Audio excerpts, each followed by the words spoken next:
This week on Sassy Time with Cami and Michael, we will be discussing the challenges, the struggles, and the heartbreak of AP Physics C mechanics. First, let's start off by just giving a brief description of the class and some of its contents. AP Physics C mechanics is an advanced placement That's hard. physics class. Yeah. It focuses on kinematics, Newton's laws, and energy, also rotational motion. For example, in order to find acceleration of a ball traveling at 5.6 meters per second over a distance of 20 meters, you would have to utilize a kinematic equation. See, the problem with AP Physics C is not just simply the content, but the process of learning. That's true. There are over 100 different equations Wow! that must be memorized in order to effectively calculate physics problems.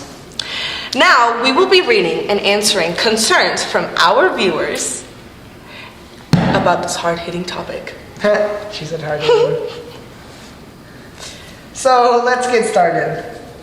First, from Twitter, we have at BFF Gravity asked, "How fast is a block?" Wow. Block? Okay. How fast is a block moving down an incline if it is frictionless? Well, looky here. Unfortunately, there isn't enough information to help you out. True. But girl, if you find the mass and the angle the incline is set at, you can use the formula mg sine theta to figure it out, since there's no friction. Okay.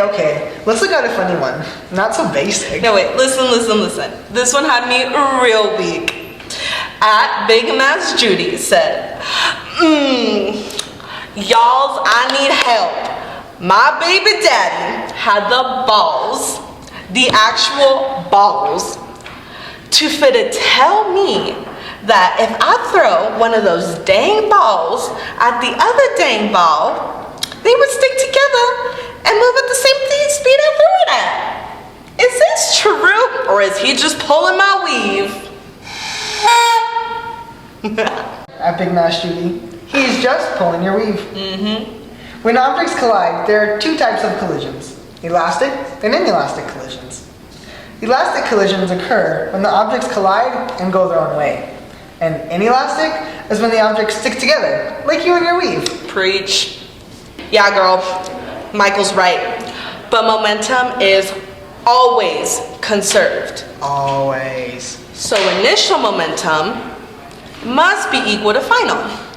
Now tell your baby daddy to open a book and learn about conservation of momentum. And heck, while he's at it, might as well learn about conservation of energy. True. Next tweet is from Energy is Whack. He said, "If I fall from the top of a building, how fast will I be going as I hit the ground?" Okay. BTW, I weigh 150 newtons. Thanks. He's heavy. Yeah. Oh, well, this is an easy one at least. Like I was saying, conservation of energy is key. Although momentum is always conserved, energy is sometimes conserved. Only sometimes. In case without drag force, energy would be conserved. You can use the equation mgh equals 1/2 mv squared to find your speed. Simple as that. Now that we've talked a little bit about momentum, energy, even some inclines, let's go into this interesting tweet from Ghetto Prince. Ooh. Ghetto Prince said, "So my homies thought that it would be more funny to hang my man apple juice from 2 springs. You don't mess with Where man's apple juice. Where I couldn't reach. Like, who does that?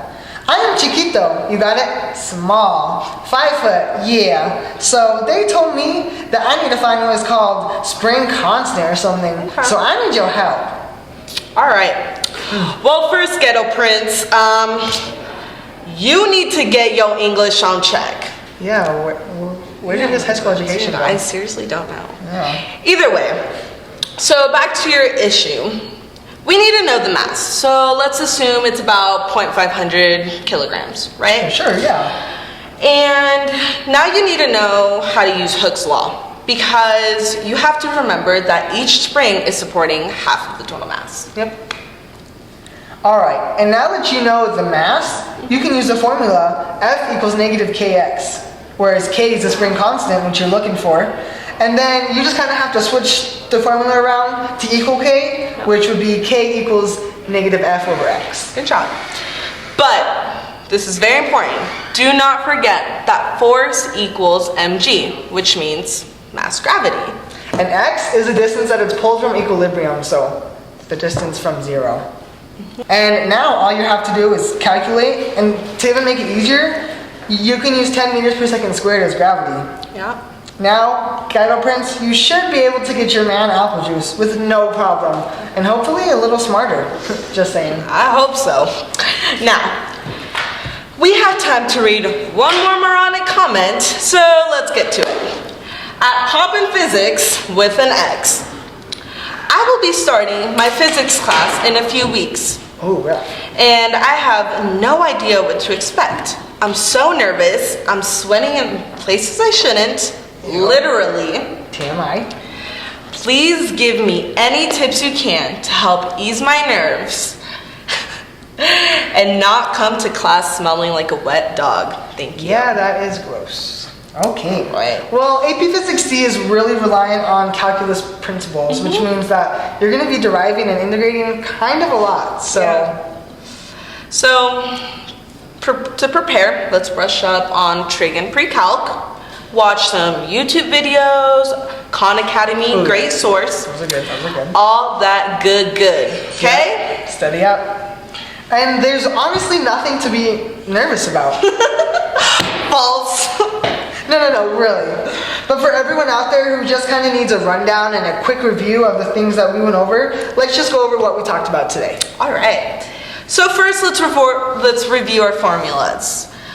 Mg sine theta, force equals kx, k equals negative force over x, mgh equals 1/2 mv squared, and your basic kinematics. Oh, those are my favorite.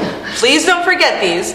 X equals xo plus vot plus 1/2 at squared, and v equals vo plus at. Yes. And don't forget, momentum is always conserved. Always. Always. Kinetic energy is sometimes conserved. Depends. To find the spring constant, you must have a mass. And don't forget, gravity always falls down. Well, that's all, folks. Time to blow this popsicle stand. Thank you for tuning in today. And join us next week on Sassy Time with Cami and Michael for another popping, riveting commentary.